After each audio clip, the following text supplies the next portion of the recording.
Welcome to the 10K Creator, a podcast with me, Daren Smith from Craftsman Creative, and your own Joe Polizzi, where we document and break down how I and other content entrepreneurs can get to 10,000 email subscribers and $10,000 per month in revenue. All right, welcome everybody. This is another episode of the 10K Creator podcast, and we are here with another wonderful guest expert. We've got Lexi Grant with us today, and I'm so excited because Lexi, I have never met you before. I don't know you. So this is cool. The last two episodes we had people that I had actually met for at CEX. And so I'm so glad you're here. Thank you for saying yes to this. But can you tell me and the audience who you are and what you do? Sure. Yeah, I'm kind of right smack in the Tilt's sweet spot. I'm a media entrepreneur. I've run or helped to lead 4 media companies. I actually started my career in journalism. So I was a reporter at mainstream publications. And then around the 2010 years, I started running my own businesses instead. And I've done a few different media properties since then. My most recent one is I'm running a media company called They Got Acquired, and we help entrepreneurs sell their businesses. So it's mostly education, a little bit of advising, and just helping people take that next step. And the reason I got to that is because I sold 2 of my content businesses.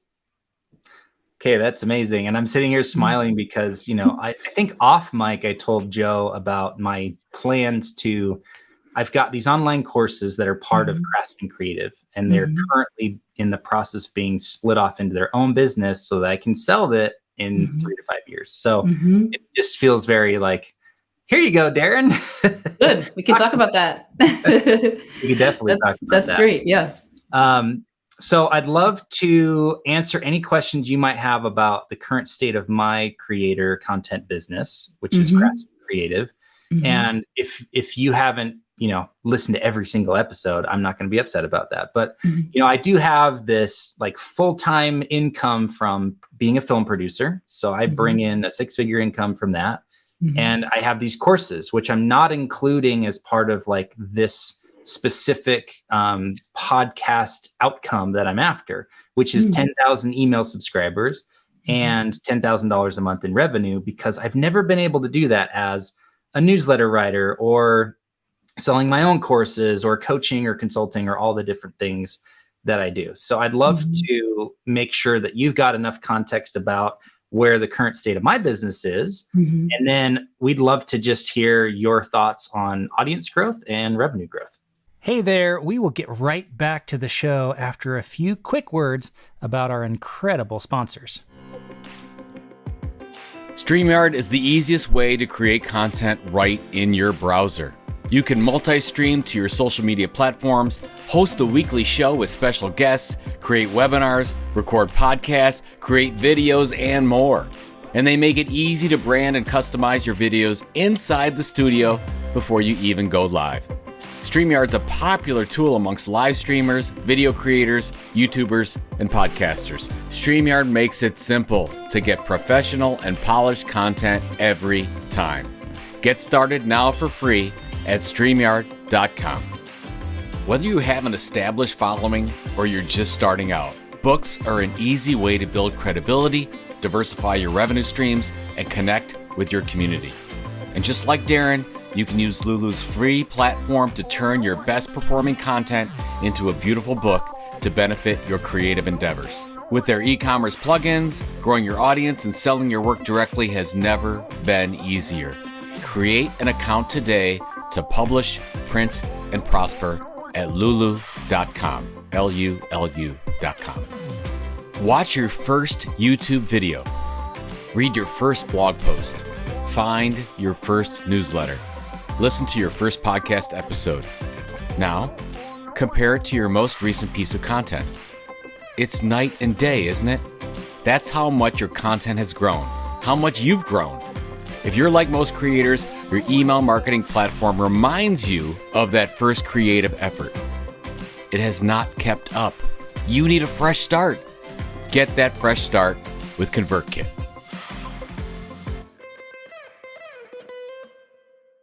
I'm curious why you're not counting that course. Are the courses underneath the same umbrella? You're just not counting it in your metrics to move forward? They are under my umbrella right now because that's how Craftsman Creative started. It was an online course platform. And it wasn't until last year. So I started that in early 2020, right as the pandemic happened. I was launching Craftsman Creative as an online course platform. It started as 2 of my own courses, but then over the last 2.5 years, I've done about 15 other courses with creative partners. So I'll go find an influencer in hand lettering, and they've got an audience of 30,000 people. I produce the course for them and they do it.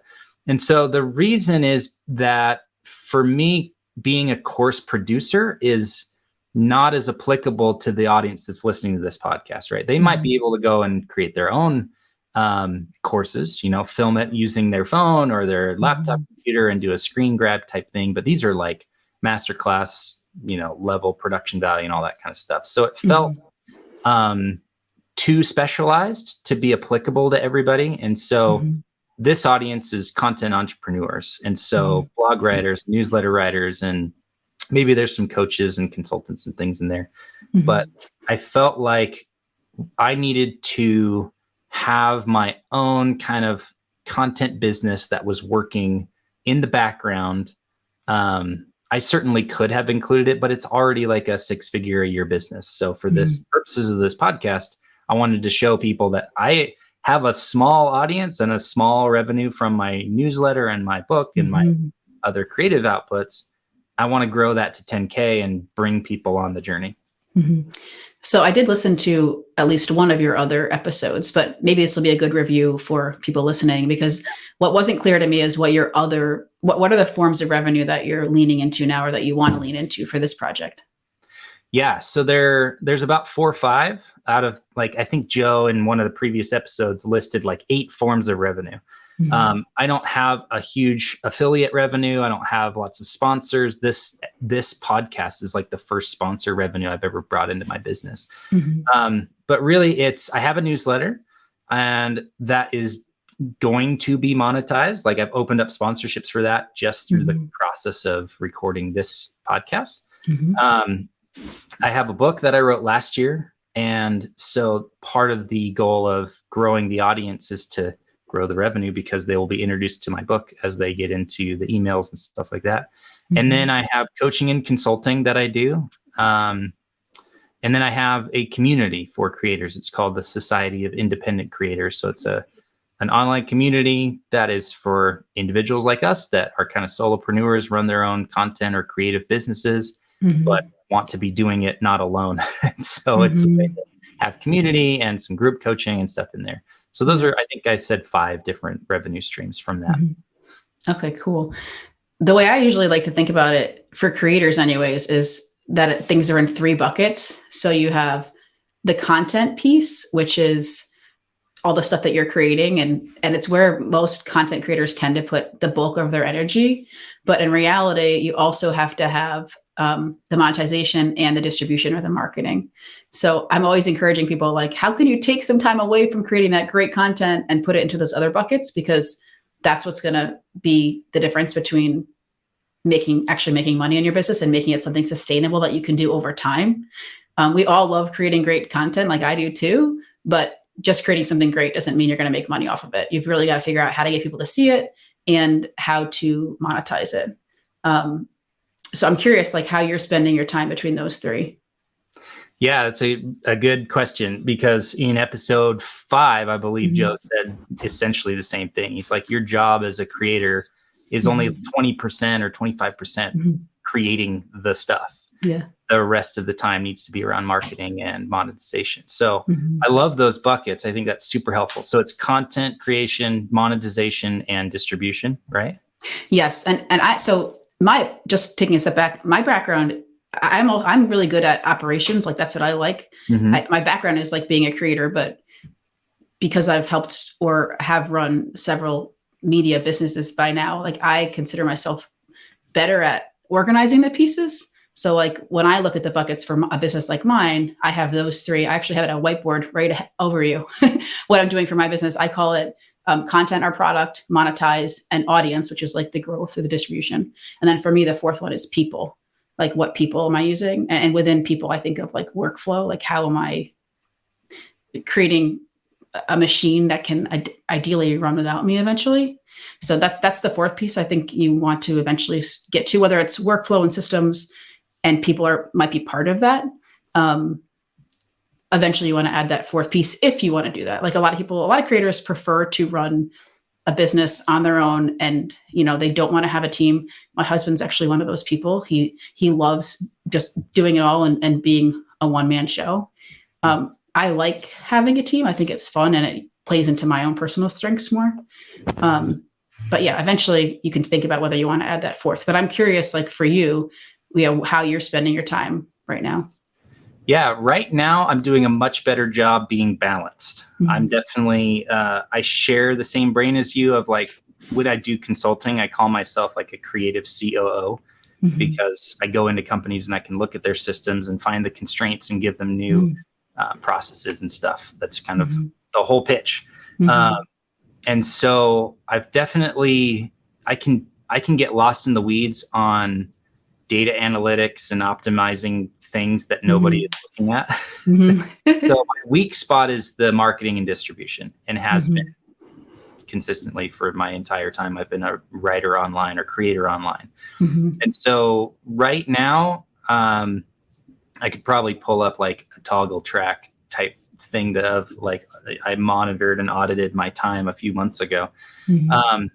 But it's, if I work about 30 hours a week right now on this stuff, so I would say 5 to 6 of that is content creation. So I've done a good job of like, wow, that's great. Not just putting out content and streamlining what that process looks like, so that one newsletter turns into a blog post, turns into 10 tweets, turns into LinkedIn carousels, all that kind of stuff. And I have a virtual assistant that I work with to hand off and delegate a lot of that stuff.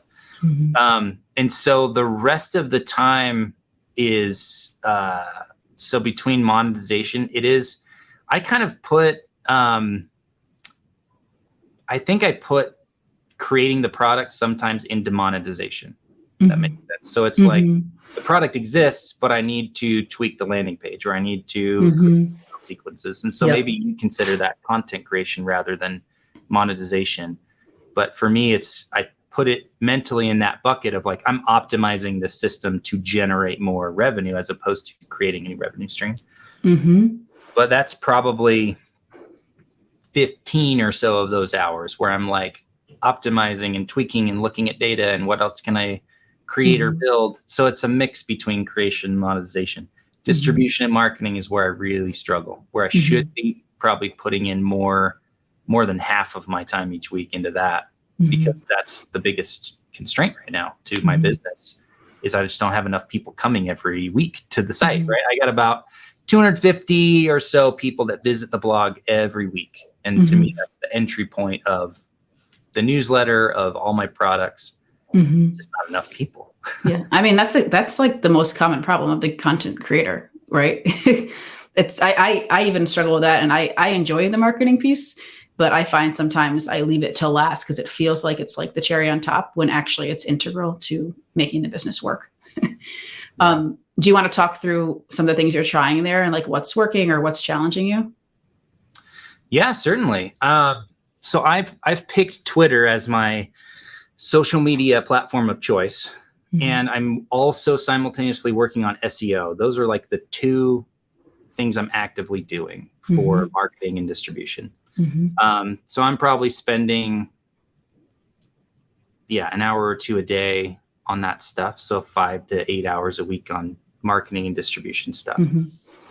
So it probably should be 2 to 3x. I feel like I have a good system that's like getting awareness and stuff on the tweets, but the amount of traffic that it's bringing to the site, it's between number 1 and 2 on my analytics, between Google, like organic search, and Twitter. Those are the top 2 sources. So I just feel like where I'm at is working. It's just not reaching enough people. I don't know if I answered your question or not. Yeah, you did. I mean, first of all, I think that's normal. And I think this is often the point where people feel like it's not going fast enough. It's not working. I feel like that about my own business. And the truth is, it actually is working. You have to just stick with it for a long time to really see the results. So I think that's the first thing is just acknowledging like it's working and stick with it. But I'm curious because you mentioned Twitter, and one thing that's worked for me personally, and I know not everything that's worked for me will work for you, but I'm wondering if you've thought about LinkedIn at all, because I'm finding it's in the last few years, it's become a really great driver of traffic, especially for, any niche that's revolves around, your career. And often what you can do is repurpose Twitter content for LinkedIn. Yeah, I have thought about it and have been working through a system with my VA to like take a tweet thread and turn it into a LinkedIn carousel. Mm-hmm. And I'm probably like in the next few days switching back from, I use Typefully for like scheduling stuff on Twitter, but they don't have like a LinkedIn push integration. They're adding it though, because I also use that one, and I use a different tool for LinkedIn, and they are adding the integration into Typefully, which is also going to make things easier for me. Yeah, because they're my favorite tool by far. I've tried a lot of the other ones, but they're really good. Yeah. Yeah. When I saw that Ev, who co-created Twitter and created Medium, is investing in Typefully. Just this last week, I saw an announcement of that. So I'm like, I want to stick with Typefully, but I don't want to spend a total of $50 a month on scheduling software. It feels expensive. Well, that's exciting. I will stick with Typefully because it's my favorite too. But yeah, I think that's the way to go, really, is to just figure out the content that's working, have a single platform that I'm spending my time on, but also be pushing it to LinkedIn. Because I do feel like a lot of the creators I follow on Twitter are doing that right now. And people are saying that, LinkedIn carousels are like Twitter threads a year ago, where you can just explode your growth. And Nathan Barry, who's the CEO of ConvertKit, which is one of our sponsors, just posted like 2 days ago on Twitter, like, hey, I just got, 10,000 new followers on LinkedIn in 10 days because I just reposted my threads as carousels. I'm like, okay. There's enough people pointing to it, and I have done it. Like I do have LinkedIn content that goes out, but not in a consistent system. That's smart. And I've also taken Justin Welsh's LinkedIn OS course, which gives you a very clear, here's the playbook, go ahead and follow it. He's got 350,000 followers on LinkedIn. I think so. Yeah, I haven't actually done the carousels myself, and I would like to try that. But if you can just do it as a post, and it's really, you don't have to change a LinkedIn or a Twitter thread that much to make it work on LinkedIn, other than like changing the top hook to make sure that's like above the fold. It's like a low lift way of getting, I'm definitely not a fan of trying to be everywhere. I've made that mistake before. So I think what you're doing with thinking about like really what platforms do I want to be on and sticking to it is a smart move. But when there's a platform like LinkedIn that's like so aligned with your target audience and you can easily use the same content there, I think it's worth it. Awesome. I will take your word for it, and that will give me the last little push I need to finish that system. And because I've already given my VA tasks to like, hey, take these 10 threads and post them as carousels using this link. And so that's happening. But yeah, I think daily content there is going to be helpful and smart to be doing that simultaneously. The other way to maybe think about it, and this might be helpful for people listening, is like, if you think about Twitter as sending content out into the world, that's one way to use it. But another way to use it is to try and make connections on that platform. And you can do the same thing on LinkedIn. So like occasionally I'll look at reach for LinkedIn, but I don't really care about the reach. What I care about is like who's interacting with the posts and who am I connecting with because of those interactions. And for example, I think it was through LinkedIn, maybe it was through Twitter. I connected with a woman who's pretty high profile and supports a lot of female-led businesses. And ever since we connected, just very loosely, but one-on-one on one of those platforms, she's amplified a lot of the things that I've done. And because she shared it with her network, I've gotten a lot of newsletter subscribers because of that.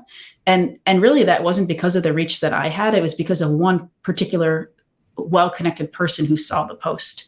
So I would think of it more like when you're thinking about the ROI on these channels, reach is one metric, but it's really a vanity metric. Like what matters is, are you reaching the right people who are then helping you find other opportunities, which may lead to growing your list.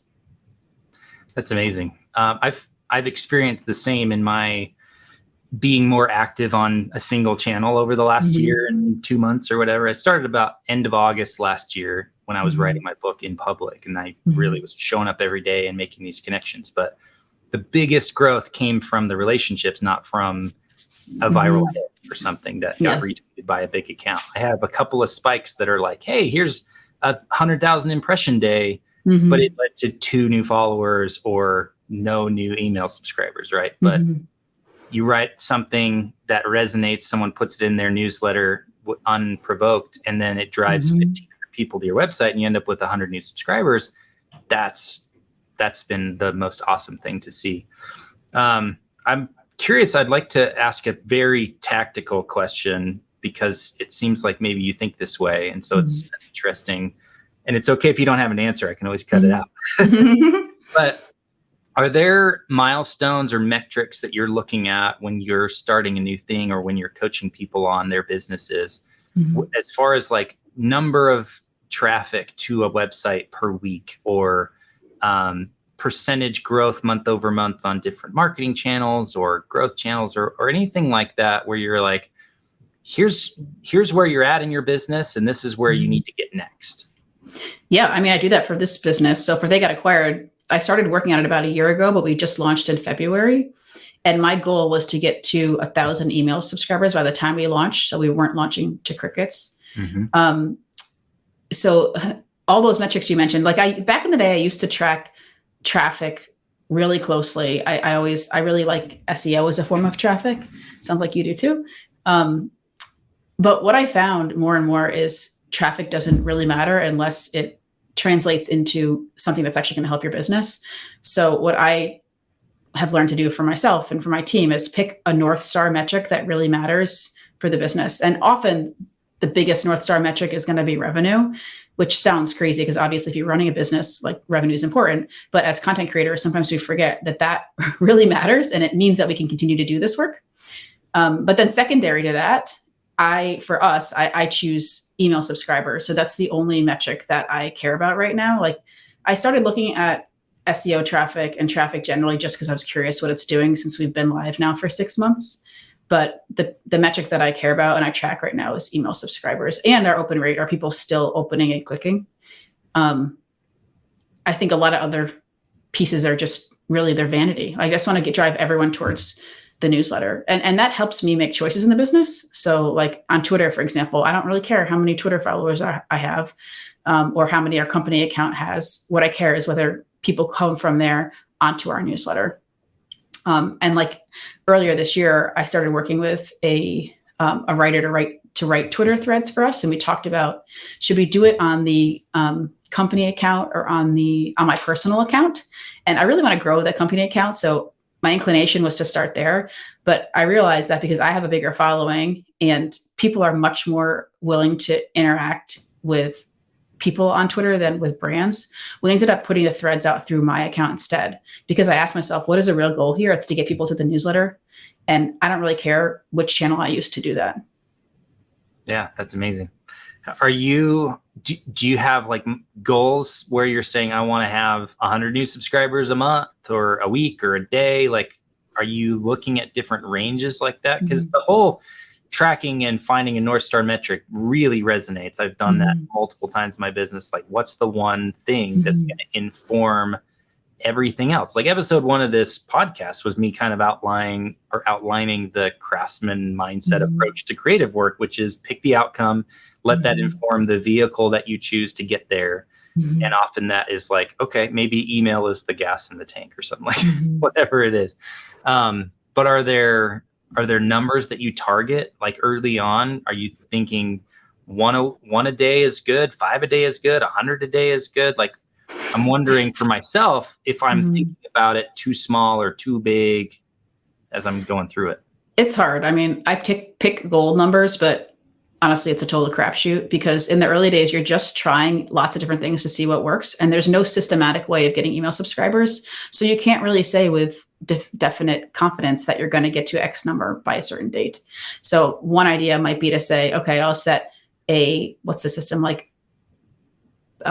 Good, better, best. I'm probably messing that up, but there's some sort of system where you can do 3 tiers. So you pick, it'd be great if I got here. This would work. It'd be even better if I get here, and it'd be really great if we got here, especially if you have a team. And that's the hardest part for me is I find when I have a team, I need to set expectations around like, where do we want to get to? And that's even harder because it is just really guesswork in the beginning. Once you have created a flywheel and you need, hey, I need this much site traffic to get this many email subscribers, or I need, to do this well on one social network to translate that into a certain number of email subscribers, then maybe you can start making better guesses at where you should be. But in the early days, you're really just throwing spaghetti against the wall. And I think that's okay. I think too many people think like, oh, I feel like I'm not doing the right thing when I'm doing that, but you're trying to figure out what works. And then when something does work, you got to catch it and say, okay, I want to do more of that. And then once you lean into that over time, you can figure out like how many you're expected to get each day. I mentioned my husband earlier. He's a creator. He runs Google Sheets courses. His name's Ben Collins. He blogs at benlcollins.com. And he's in his, like, I want to say, maybe 5th year now of business. And now we can have conversations where he'll say, I normally get, 50 email subscribers a day. And today I got 150. So he'll look at like what happened, or he'll launch a new course, a free course with the goal of using that to get email subscribers. And he'll say, usually I get 50 a day. And now because of this course, I'm getting 300 a day for the last week or whatever. So then he has a benchmark that he can measure against, but it took him years to get to that point where he could see something happening again and again. And he has a system, like he does well in SEO, and he converts those people into email subscribers. So he knows what to expect, but it took him years to get there. And even in the beginning, like I'm 6 months into having launched this new business, I still don't have a great, barometer for like, it's very different how many email subscribers we get every day. I can look at it one day and if we only got 2 and say, okay, that was a low day. Or if we got 80, that was a big day.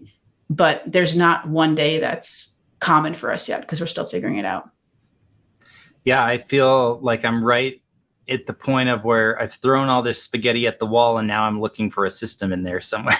Mm-hmm.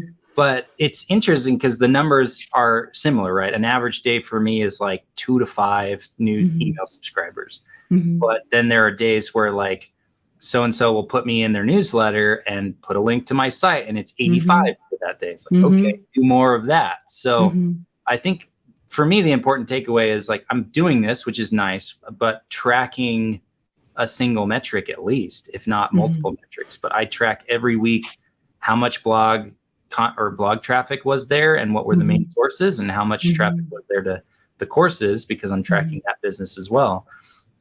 And then it's really just a process of how do I make that average number go up? So if I took the total number and it's 250, well, maybe last week was 160 or 305, but I want every week to just be better than the average. It doesn't have to be better than the best week ever, but as long as you do that and make the average go up, then it gets better, right? And so I really feel like I nailed down Twitter and SEO because those kind of surfaced as, okay, they're sticking to the wall the longest, as the spaghetti noodle analogy kind of starts to erode. But that's why I doubled down, because they were what's working. Yeah. You could also choose a number that's like for the quarter. That's a big number. Like, by the end of this year, I personally would like to have 5,000 email subscribers on our list. And that for me, that just helps me say like, okay, now it's November 2nd. How much farther do we need to go? And are we on track? If we're on track to meet it, then I think it's going to happen pretty easily, that I can maybe focus on other parts of the business. But if it's not getting close to getting there, I might say, okay, it's a good prompt to start spending more time on that so that I do get closer to it. Very cool. I love that. And I think it's super helpful for those listening as well. If you're not currently paying attention to the experiments, like early on, experiment a lot, try 10 things and maybe 1 or 2 will stick out. So double down on those things and try another 5 or 8 things. And like, that's how you get your, as Joe calls them, the consistent sources of audience or revenue. You got to experiment and then see what's working. And so I'm kind of there. Now I need to do the doubling down of those things that are working and trying you know what? I'll just tell you a quick story because I had this interesting experience with my own coach a few months ago. We were talking about audience growth and I'm like, I got to find some other way to get our audience to grow faster. Like maybe I need to be buying traffic or, doing X or Y. And she said, well, what's worked until this point? And we talked about a lot of the same things you're talking about. Like I like to build in public. That's fun for me. And I've been spending some time on Twitter and LinkedIn and in our newsletter, sharing what's working. And she's like, if that's working, why are you looking for another gem here? And I said something like, I want it to go faster and I feel like I should be adding other pieces on here. And I think there was also a piece in there about like, I want to have more ways to bring in email subscribers that I can delegate, like have other people help with. Cause a lot of the writing, not all of it, but a lot of it, when I'm writing on my own personal social channels relies on me and my time, which is, limited. But her point was like, if you have something that's working, keep doing it. Just because it's not working fast enough doesn't mean you look for some other solution. I think just sticking with that and knowing that it's going to be slow and that's okay, especially in the early days, just stick with it. Yeah, that resonates so deeply because I'm constantly walking the path up the mountain and then standing there looking at where I'm at and going, well, why am I not at the mountain yet? You're not there yet. Like you have to keep walking. And if you stop now, you'll never magically end up at the top of the mountain. Okay. Very cool. I would love to know then, are there different strategies or ways that you think about the monetization side of a creative business? Because I feel like I've got a lot of different ways that people could become a customer. Yeah. But would love to hear your insights or the way that you kind of approach that bucket, that as you call it. Mm-hmm. Well, I think you're already, on your way there since you're trying lots of different things. One thing that took me a while to learn, that maybe I can like speed up an aha moment for you is thinking about how your offers work together. So let me give you a couple of examples. Like 10 years ago, when I first started writing ebooks, I had an ebook about how to build a part-time social media business. This was like something I did in 2010. And once people started buying that, and that did very well, I ended up launching another ebook that was how to create a social media strategy. So people who bought the first ebook, they ended up wanting to buy the second ebook because they liked the first ebook and they thought that, they realized they could trust me once they read it. So they were open to buying something else of mine. And then I also made an offer where they could buy both at the same time. So some people would buy that bundle. But I tried lots of different types of ebooks and I launched many others that did not do well. and some of them were on totally different topics. But what I realized was like, I had fun writing those other ebooks. But these were the ones that made me money because I thought about, okay, if one's working, how can I layer on another one that same audience is going to want to invest in? So looking for those like parts of your business where maybe you could layer on, well, first of all, what's working. And I know it's really early to tell and you're trying lots of different things, but once you even get a sense of what's working, is there something you can layer onto that's going to help you bring in even more revenue? An example of how we're doing this in They Got Acquired is we sell reports. They're reports of businesses that have sold. So like, for example, we just did one on media businesses, 25 media and content businesses that sold. So it tells people like how much it sold for and how they sold the company. So it's for people who want to maybe sell their business. So someone comes and buys that report and we get money when they buy the report, which is cool. We also have a free version of the report, which helps us bring in email subscribers. So that's another piece. But for the paid version, someone buys that report. And then within the report, there's two other ways we can make money. There's a sponsor in the report. So, we earned revenue from the sponsor who bought the spot in the report. And then there's also an offer in there for anyone who wants to sell their business. if they want to do a free call with me, because I offer free calls for founders who want to sell their business, just mostly as a service to help people. Some of those calls end up turning into a referral where I say, oh, you need an advisor or a broker, and I have a Rolodex of those people. Here's one I think might be a good fit for you. So, I recently had someone buy the report. The sponsor was in the report. And then they also requested a call with me because there was a slide in the slide deck in the report that said, if you want a call, I'm happy to chat to you. And hopefully when I talk to that person, if they, depending on where they are at their business, it might not be a fit to refer them, but there is a chance that I might refer them to a broker and maybe earn a fee there as well. So just looking at how can you turn, if one thing is sticking and working, what else can you layer on top of that to help bring in more revenue? Amazing. I love the way you think about that. And I'm kind of laughing at myself because I built all that connectivity between book and newsletter and course and community and coaching, all that stuff before anyone was even aware that they existed, right? That's going back to me being more of a builder or an optimizer than good at marketing. Because what I feel like I should have done is pick one thing and optimize it to where it's getting $10,000 a month. Because I could probably have figured out how to get to whatever that would have been, a couple 100, 500 copies of the book, right? A month. That's doable with the right kind of marketing and advertising spend and all that kind of stuff. I sell 2 to 5 copies of my book every month.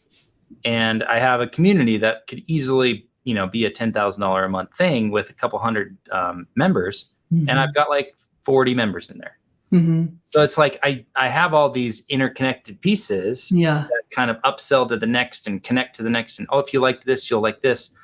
But it's just so small where it's if I've got 250 people coming to my website every week, maybe 10% of those are becoming email subscribers. And because part of those are revisits, people that are already subscribers, right? So I'm getting 20, 30 new email subscribers a week. There's just not enough traffic, enough momentum for it to turn into the things for the system to work, right? Yeah, but that's really interesting because you're basically saying that you maybe know you need to double down on one particular piece, which I think is a great point. Thinking about how to layer on different forms of revenue doesn't happen right at the beginning. First you have to experiment and find something that sticks really well. And it's really hard to do all the things well. So I like how you're thinking about how do I focus my attention better? And maybe I pick one of these things and go hard on it. Yeah. I want to highlight what you said, which is finding the thing that sticks really well. That's the thing I never did. And I still feel if I'm being honest, I probably don't know yet which one sticks really well. Which is normal when you're starting a business, by the way. Sure. And that's normal. I think a lot of people feel like they failed when that happens. It's no, you have to push through that point. If you feel that and you're getting there, keep going. Yeah, I think it definitely is a project or a process of discovery. But again, going back to don't give up, keep going and keeping that in mind of I need to discover which offer or which product or which stream of new audience or new revenue is working or is sticking. I feel I've either not just ignored it completely or just didn't even know that was a thing I should probably figure out. But man, because the system already exists, the amount of email sequences and link triggers and connectivity between all these different offers is kind of crazy stupid for how small my business is. That's the thing I love to do. Ooh, I could connect this to that and let me make an email sequence and do new custom fields and all that. I could get in the weeds on that stuff. But I think it's suffering. The business is suffering from my focus as I use the 3 personas that Michael Gerber talks about in his book, The E-Myth Revisited. I don't know if you've read that book, but he talks about every business needs 3 personas. He calls them the technician, the manager, and the entrepreneur. I use artist and then manager and entrepreneur, but I can spend a lot of time as a manager, which is optimizing systems and making sure things are working and then looking at data and getting excited about the data and making a new spreadsheet. I could live there all the time. So if I don't spend any time as the artist, the person creating the product, writing the newsletter, writing the tweets, whatever, then the business has no like mechanism for discovery or awareness, or it doesn't have anything to sell. And then if I don't think enough as an entrepreneur, which is the big vision stuff, kind of like what you're talking about, which is what's working, which is maybe part manager, part entrepreneur, but still like I'm in the weeds of the optimization, not looking for what's working. So I bring that up just because I feel like that's a takeaway for me. It's almost a breakthrough for me to go, okay, my immediate goal is to figure out which one of these offers is working and sticking for people, turning that into kind of the main entry point for the business, because everything else is already built. Like it's all connected after that. I just people in a better, more consistent way. Yeah. Have you done like some sort of revenue projections for each line of the business, like each way you're making money, and to see where the potential could be? You know how many times in my morning pages I've just like reverted to, I wonder what this times this equals. But yeah, it can be helpful though, in terms of thinking about like where the opportunities are, especially if you're not sure which one is sticking. Like, which one do you want to stick? Maybe you push that one a little harder and see if it can work. Yeah. When I chatted with Jay Klaus, his episode comes out today as we're recording this, but he was our first guest expert. And one of his bits of feedback was like, well, I challenge you to raise your prices on one of your offers. Because if you're already selling 1 or 2 a month of something, it's $200. Well, you're making $400 and it instantly gets better. So as I'm thinking about launching a challenge for the community and getting more people into the community, I'm doubling the price. So yeah, that's a very insightful thing, because an hour's worth or 40 minutes worth of my business, and like it's been very insightful and accurate to where my business is at right now. You've kind of dialed in on, I'm at this, fork in the road, or this point in the process where all this is very relevant. Cool. Well, go ahead. Do you want to talk at all about thinking about how to position yourself to sell later? Or do you want to touch on that piece at all? Ooh, I think that's a season 2 discussion. We might have the audience check out at that point. I personally would like to, but maybe not for this podcast. Plus, we try to keep the episodes around 35, 40 minutes. So this has been amazing and perfect timing. Lexi, where can people learn more about you, follow all of the content that you're working on, and find out about the They Got Acquired business that you've put together this year? I'm on Twitter at Alexis Grant. And They Got Acquired is at theygotacquired.com. Thanks. How did you get that domain? That's perfect.